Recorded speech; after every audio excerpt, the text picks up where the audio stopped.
स्वतःच्या प्रदेशातल्या लोकांना नागवून ठेवलं या सगळ्या लोकांनी आणि चालले दुसऱ्या प्रदेशामध्ये महाराष्ट्र काबीज करा.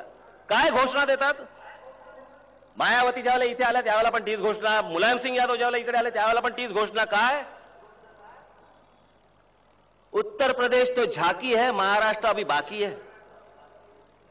महाराष्ट्र अभी बाकी याचा अर्थ काय होतो? म्हणजे आम्हाला महाराष्ट्रावरती कब्जा करायचा आहे, आम्हाला महाराष्ट्र हातात घ्यायचा आहे, आम्हाला मिळवायचा आहे आणि त्याच दृष्टिकोनात यांची सगळी व्यूहरचना चाललेली आहे. प्रत्येक ठिकाणी अनधिकृत झोपड्या उभ्या करायच्या.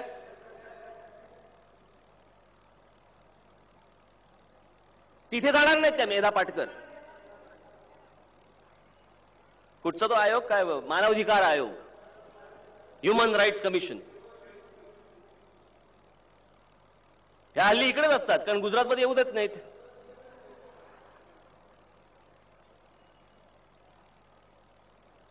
माझं त्या बाईंविषयी काही म्हणणं नाही, पण कोणत्या घेताय केसेस तुम्ही? आमच्या महाराष्ट्रामधला शेतकरी ज्यावेळेला आत्महत्या करतो त्याच्याबद्दल तुम्हाला कधी जावंसं वाटलं नाही त्या ह्युमन राईट्सकडे? भिवंडीमध्ये 2 पोलिसांना चेहऱ्यावरती दगड मारून त्याला मारून टाकले, त्यावेळेला नाही तुम्हाला जावंसं वाटलं तिकडे ह्युमन राईट्सकडे? आजच तुम्हाला जावंसं वाटतंय? हा कोणता दुटप्पीपणा, कोणता दुटप्पीपणा?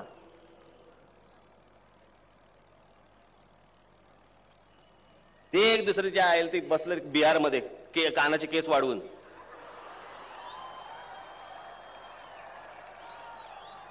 गंगा में स्नान करना चाहिए राज ठाकरे को.